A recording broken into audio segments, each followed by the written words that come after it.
What's up, folks? I'm Chris, your NFL writer here at Occupy Fantasy, here with a look at Week 11 of the NFL season here on DraftKings and FanDuel. And we have an 11-game slate here on DraftKings, 12 games over on FanDuel, including the Sunday Night Football game between the Bengals and the Chargers. As always, I like to begin each video by going over my favorite play for the entire slate.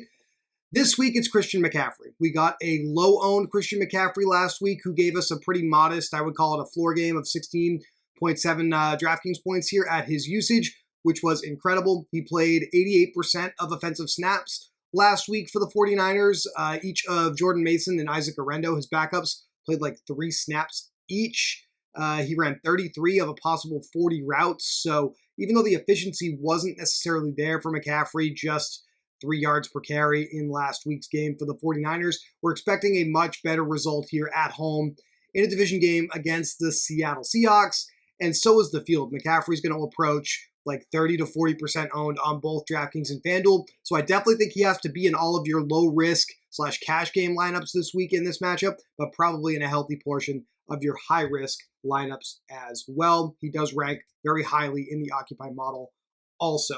Looking at spreads and totals in betting markets, that's how we get some indicators on which teams are going to have the highest upside in tournaments and which running backs are going to have the highest upside in all contest types, but especially low risk because we're anticipating favorable game scripts. The Detroit Lions are favored by 14 points this week against the Mac Jones-led Jacksonville Jaguars at home. Now, we have a split backfield with Jahmyr Gibbs and David Montgomery, which is going to cannibalize each of their ownership against each other, right? So neither of these running backs is going to be like super highly owned in low-risk contests, but probably both great tournament plays with Detroit favored so heavily and also carrying the highest implied team total on this slate, north of 30 points at this point in betting markets. The Lions have the best run-blocking offensive line this year, and they are facing a Jaguars defense that is actually pretty poor defending running backs in the passing game. Each of Gibbs and Montgomery see a handful of targets per game, so they're both solidly in play here as tournament plays. I would not be considering either one in low-risk contests. Behind McCaffrey, my next favorite play for low-risk contests this week is going to be Devin Achane with the Miami Dolphins in their home game against the Las Vegas Raiders here. The Raiders are the 4th worst run defense in the NFL, and they are the 2nd worst defense in the NFL defending running backs in the passing game, which is a big deal in a matchup with Achane here because Tua targets Achane heavily in the passing game for the Miami Dolphins. Very affordable on each of DraftKings and FanDuel this week. I think you go with a McCaffrey, Achane 1-2 punch, definitely in your low-risk lineups. And then that third running back spot, definitely up for grabs. Next biggest favorite is San Francisco, favored by 6.5. Already talked about CMC, so you definitely want to be interested in him here. We've talked about this player a few weeks in a row now, and the big game just still hasn't materialized, but still in a positive game script. Aaron Jones with the Minnesota Vikings, favored by 5.5 points here on the road against the Tennessee Titans. Titans are a top 10 rush defense, but they are the 3rd worst defense in the league defending running backs in the passing game. We'd like to see Jones's target volume increase a little bit for them to be able to leverage that. I would say tournament only here with Aaron Jones. Green Bay's Josh Jacobs has a very, very strong matchup this week. The Packers are favored by 5 points on the road against the lowly Chicago Bears. They've been really inefficient on offense. That could lead to a lot of extra possessions for Green Bay and a lot of opportunities for Jacobs here in the running game. The Bears are the 3rd worst run defense in the NFL this season. They're league average defending running backs in the passing game. So a really good opportunity for Jacobs, I think, to have a strong day here against Chicago. Now, we've got CMC. We've got Devin Achane. There's a couple of different directions I think you can go with your 3rd running back in low-risk contests. Alvin Kamara, always in play at his absurd usage, has like over a 25% target share in this current version of the Saints offense. The Cleveland Browns are league average against the rush, and they're below average defending running backs in the passing game. So Kamara going to have that high floor of 5-6 plus targets in the passing game, giving him that floor, like I said last week, of 5-6 points just from receptions alone. You're going to want to probably include him in your lowest lineups if you can get there. And there are some value plays at the other positions that do, in fact, allow us to get there here on DraftKings this week. So keep that in mind with Alvin Kamara. Over on FanDuel, one of the most popular running back plays this week is going to be Chase Brown from the Sunday Night Football game against the Chargers. The Chargers are slightly below average defending running backs on the ground, but they are the toughest defense to utilize running backs in the passing game against. So that should, I think, limit Chase Brown's upside a little bit, but he's seeing basically every opportunity at running back. Khalil Herbert did join the Bengals last week, but did not see a tremendous amount of work. So Chase Brown, I think, still fits a low-risk build, which you see here, and I'll go over the rest of the top plays here on DraftKings if you choose to go that direction. And then finally, I think the best value on this slate, going to come in, I think, a little lower owned than I anticipated at the beginning of the week, but it's Audric Estime here, the Notre Dame Fighting Irish alum, who is now the starting running back for the Denver Broncos. He's priced at just $4,500 here on DraftKings, just $5,400 over on FanDuel. You see 14 carries last week against the Chiefs. We're expecting a positive game script here with Denver favored at home against the Atlanta Falcons. No involvement in the passing game last week, so that is definitely concerning for his floor here. But if he's going to see the vast majority of the running back touches on the ground in early down running situations for Sean Payton's offense here, then I think we have to be interested in Estime here at this price tag. I don't mind playing Estime in low risk, but I think he is profiling as more of a tournament play at a projection of like 10 to 15% ownership right now in the Occupy model. But pulling on that lever of dropping down from Kamara to Estime would allow you to pay up in a couple of other spots. I'll show you what that looks like here in a little bit. But Audric Estime, clearly the starter now. Denver had been talking about ramping up his workload for a few weeks, and they finally did it last week against the Chiefs. So we'll see how he fares this week against the Atlanta Falcons. Falcons are a below-average rush defense, so that certainly is also working in Estime's favor here in low-risk contests. Now, at pass catcher, I want to jump over to tight end because there's one glaring mistake on this slate on both DraftKings and FanDuel you can take advantage of. Davis Allen, we talked about him on the showdown video last week Brian did for the Rams-Dolphins game. He has overtaken Colby Parkinson as the number one tight end for the Los Angeles Rams. 2 weeks in a row now, he has been the clear, far and away starter at tight end, running the most routes, playing the most snaps, and seeing the target volume. They left him at the DraftKings minimum of $2,500 here. He's $4,200 over on FanDuel. Purely as a mispricing, Davis Allen is going to be the most popular tight end on this slate for low-risk contests, so I do think you want to include him here. Other tight ends that you can play, I do think Travis Kelce at his absurd target volume with since the Rashee Rice season-ending injury, 12-plus targets in each of the last 3 games, going to be another player that's super popular in low-risk contests this week.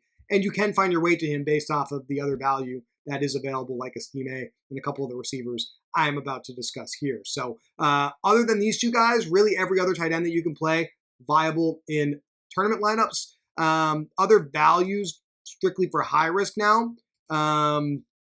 With Buffalo, we have Dalton Kincaid was ruled out, so that means Dawson Knox, who has previously been a starter here, has some good chemistry with Josh Allen, is going to be the starting tight end this week for the Buffalo Bills. Just $3,500 here on DraftKings, just $5,100 over on FanDuel. Good tournament play as well. At wide receiver, normally talk about underperforming wide receivers as good tournament plays. We have one this week that's actually going to be a really good low-risk cash game play, and that is the New England Patriots' number one wide receiver, Kayshon Boutte.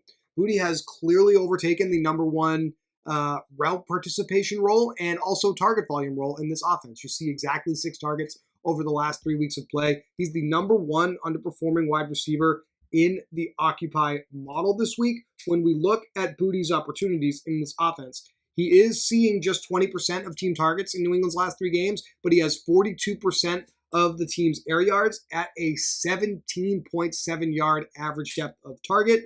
319 air yards on those 18 targets. No touchdowns to speak of.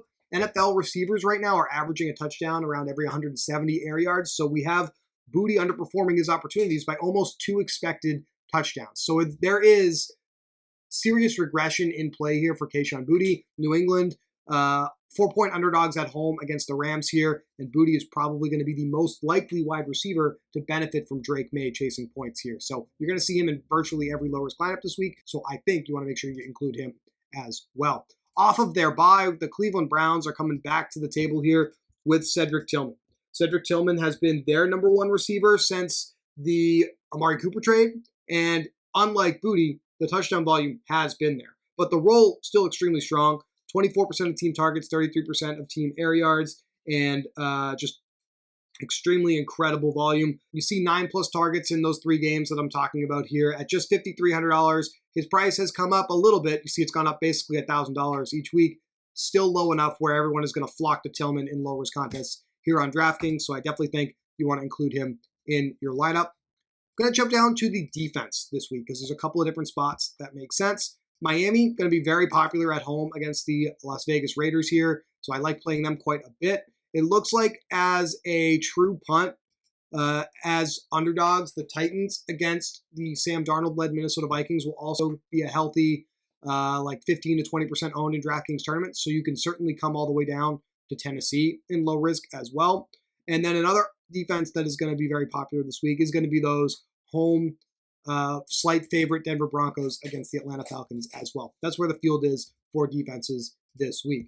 Now, at quarterback, Brock Purdy, once again, is going to be an extremely popular play in low-risk contests. We saw a really big game against the Bucs last week.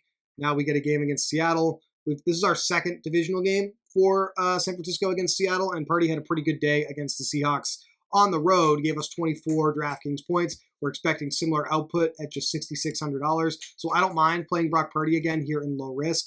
Other quarterbacks that are going to be popular in low risk this week, Russell Wilson in the home game against the Baltimore Ravens here is actually the number 1 quarterback in our model for tournaments this week. He brings a little bit of rushing upside, not as much as when he was in his younger days with the Seahawks, but he has been pretty efficient for Pittsburgh as well in his 3 starts. So field is looking at this at a modest price tag for low-risk contests. But I do think we have a path to getting to Purdy. I do think we have a path, by the way, to getting to Lamar Jackson in low-risk contests. You see, I have just $6,100 left for a final receiver spot, but if we come off of Kamara and we play Estime, we have $9,800 remaining. We could come off Purdy. We could play Lamar Jackson. We have $8,400 remaining for a wide receiver if you play the punt Titans defense, and you can play pretty much anybody in here. The Amon-Ra St. Brown play, Amon-Ra St. Brown being the number 1 receiver for the number 1 implied team total offense on the week. This is certainly a path I think is very viable this week. It's just not going to be the most popular way the field is going to play low-risk contests. So just be aware of that. The field is going to be more on like a Purdy, Kamara build here with a more modestly priced wide receiver in this like $5,000 to $6,000 range. And some of your most popular options in here, you'd have to massage the lineup, this particular lineup a little bit to get there, but Khalil Shakir with the Bills, Amari Cooper's questionable, Keon Coleman's out again, so he will be popular this week on DraftKings and FanDuel. Jacoby Myers with the Raiders, the clear number 1 receiver, will be popular in this range as well.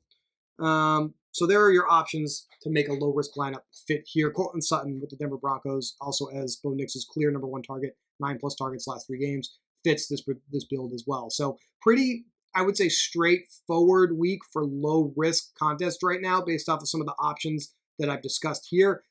This slate gets difficult when we talk about high risk. So with Detroit favored by 14 points, this is an example of a game where we don't necessarily want to use a bringback. It doesn't make sense to use a player from the Jacksonville side with Detroit favored so heavily. With Detroit, clear out some spots here to make this fit. You have Jared Goff, who ranks pretty highly in our model. You have Amon-Ra St. Brown. We don't have Sam Laporta. Sam Laporta has been ruled out this week with a shoulder injury. Brock Wright is a touchdown-dependent, I think, play here. He's priced actually higher than Davis Allen, so I don't really like this play, but that's another option for high-risk contests.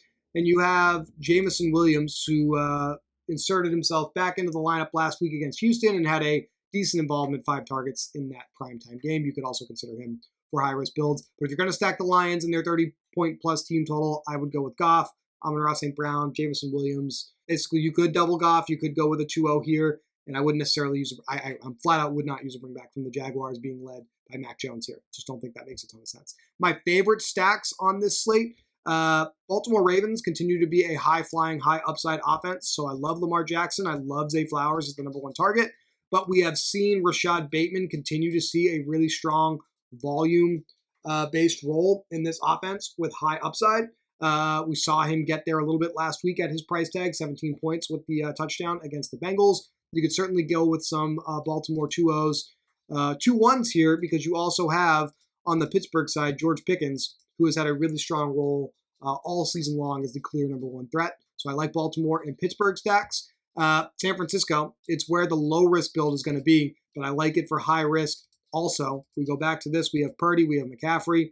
We can mix in Deebo Samuel, who we're expecting to play a little bit more on the expensive side. Joanne Jennings still has a strong role as the number 2 receiver. We saw 11 targets last week against the Tampa Bay Buccaneers, so he is also in play on the San Francisco side. On the Seattle side, I do like the Geno Smith stacks as well because they're back to full strength. They have DK Metcalf rejoining the lineup. JSN, Jackson Smith-Njigba here, has seen incredible volume over his last couple of weeks with DK out. Obviously hit his true ceiling in their last game with that 40-point total, couple touchdowns against the Rams. And then Tyler Lockett has tournament upside as well with his volume of snaps played. Got some value at tight end as well with Seattle, with both Noah Fant and Brady Russell out. AJ Barner, who had 7 targets in the last game, he'll be the starting tight end once again at $3,100. Just a plethora of value plays available to you at the tight end position specifically this week. And that's going to let you fit in a lot of the better wide receivers and running backs, especially McCaffrey and Chan in low-risk contest. That's really how I'm looking at week number 11 here in the NFL. Hard to believe it's already week 11. Good luck this week. Look forward to seeing some screenshots in our Discord, in our comments here with the success that you guys have here in week number 11. I will be back next week to talk to you about week 12.